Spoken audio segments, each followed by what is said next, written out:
ஆபிரகாமுக்கு தேவன் கொடுத்ததான இந்த விருத்த சேதனம் என்கிறதான இந்த உடன்படிக்கை இன்றைக்கு இருக்கிறதான கிறிஸ்தவர்களுக்கு இது அவசியமா? அதை அறிந்து கொள்வதற்கு முன்பதாக முதலாவது இந்த விருத்த சேதனம் என்றால் என்ன என்று நாம் கற்றுக்கொள்ள வேண்டும். இந்த விருத்த சேதனம் என்று சொல்லுகிறது தேவன் ஆபிரகாமுக்கு கொடுத்ததான அந்த உடன்படிக்கையின் சரீர பிரகாரமாக மாம்சத்தை அவர்கள் வெட்டி எடுக்கிறதான ஒரு சம்பவம். அது என்னவென்று சொன்னால், இவர்கள் தேவனுக்காக பிரிக்கப்பட்டவர்கள் என்று அறிந்து கொள்ளும்படியான ஒரு அடையாளமாக அது காணப்படுகிறது. ஆனால் இந்த விருத்த சேதனம் ஆதி திருச்சபையிலே அநேக விதமான பிரச்சனைகளை கொண்டு வந்தது. குறிப்பாக தேவனை அறியாத விசுவாசிகள் சபைக்குள்ளதாக சேர்க்கப்படுகிறதான போது, இயேசுவை ஏற்றுக்கொள்ளுகிறதான போது, இந்த சபைகளுக்குள்ளதாகவும் போதனைகளுக்குள்ளதாகவும் அநேக விதமான முரண்பாடுகளை கொண்டு வந்தது. குறிப்பாக பவுலும் பர்னபாவும் அவர்கள் தேவனுடைய சுவிசேஷத்தை அறிவிக்கிறார்கள். அப்போஸ்தலர் 15 அதிகாரத்திலே ஜனங்கள் இயேசுவை ஏற்றுக்கொள்ளுகிறார்கள். ஆனால் ஒரு குறிப்பிடப்பட்டதான போதனைகளை செய்கிறதான போதனையாளர்கள், நீங்கள் விருத்த சேதனம் பண்ண வேண்டும், அதாவது புறஜாதியார் விருத்த சேதனம் பண்ணப்பட வேண்டும் என்று கேள்வி எழுப்புகிறார்கள். இப்போது பவுலும் பர்னபாவும் இந்த செய்தியை எருசலேமுக்கு கொண்டு வருகிறார்கள். எருசலேமிலே தலைவர்கள் கூடி இதை பற்றி ஆலோசிக்கிறார்கள். அநேகம் பேர் இதை செய்தே ஆக வேண்டும், புறஜாதியினர் அவர்கள் விருத்த சேதனம் பண்ண வேண்டும் என்கிறதை கொண்டு வருகிறார்கள். ஆனால் பேதுரு எழுந்து வசனம் 8 இவ்வாறாக சொல்லுகிறார், இருதயங்களை அறிந்திருக்கிற தேவன் நமக்கு பரிசுத்த ஆவியை தந்தருளினது போல அவர்களுக்கும் தந்தருளி அவர்களை குறித்து சாட்சி கொடுத்தார்.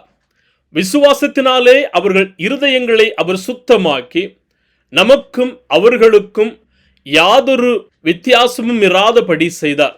பாருங்கள், பவுல் சொல்லுகிறார், நம்மை போலதான் அவர்களும் இயேசுவை ஏற்றுக்கொண்டிருக்கிறார்கள், பரிசுத்த ஆவியை பெற்றுக் கொண்டிருக்கிறார்கள். இப்போது இவர்களையும் தேவன் பரிசுத்த ஆவியை கொடுத்து அவருடைய இருதயத்தை புதுப்பித்திருக்கிறார், பரிசுத்தமாக்கி இருக்கிறார்.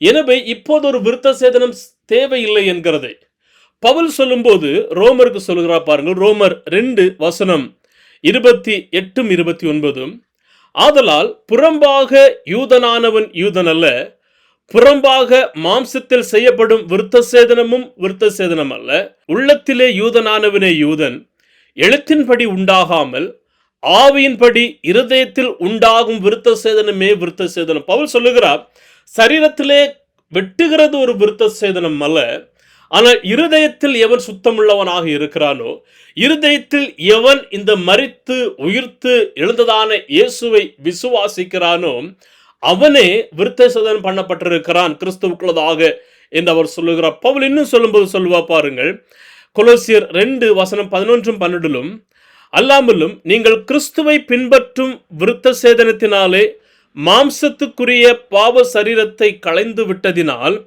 கையால் செய்யப்படாத விருத்த சேதனத்தை அவருக்குள் பெற்றீர்கள். பாருங்கள், எந்த ஒரு மனிதனும் சரீர பிரகாரமாக கையால் செய்யப்படாத விருத்த சேதனத்தை கிறிஸ்துவுக்குள்ளதாக நீங்களும் நானும் வைத்துக் கொள்ளுகிறதான போது அந்த விருத்த சேதனத்தை பெற்றுக்கொள்ளுகிறோம். எப்படி? ஞான ஸ்நானத்தினாலே அவரோட கூட அடக்கம் பண்ணப்பட்டவர்களாயும் அதிலே அவரை மரித்தோரிலிருந்து எழுப்பின தேவனுடைய செயலின் மேலுள்ள விசுவாசத்தினாலே அவரோட கூட எழுந்திருக்கவும் செய்திருக்கிறீர்கள். நாம் எப்போது இயேசு கிறிஸ்துவை விசுவாசித்து அவருக்காக ஜீவிக்க ஆரம்பிக்கிறோமோ, நாம் பாவத்துக்காக மரித்து நீதிக்கு பிழைக்கும்படி ஞானஸ்நானம் எடுத்து அவருக்காக வாழுகிறோமோ, அந்த நிமிடத்திலே நாம் விருத்த சேதனத்தை பெற்றுக்கொண்டிருக்கிறோம் என்று பவுல் சொல்லுகிறார். அப்படியானால் இதிலிருந்து புரிந்து கொள்ளுகிறது என்னவென்று சொன்னால், சரீர பிரகாரமான ஒரு விருத்த சேதனம் தேவையில்லை, ஆனால் நம்முடைய இருதயத்தில் பிரகாரமான தேவனுக்கு பிரியமான விருத்த சேதனம் தேவை.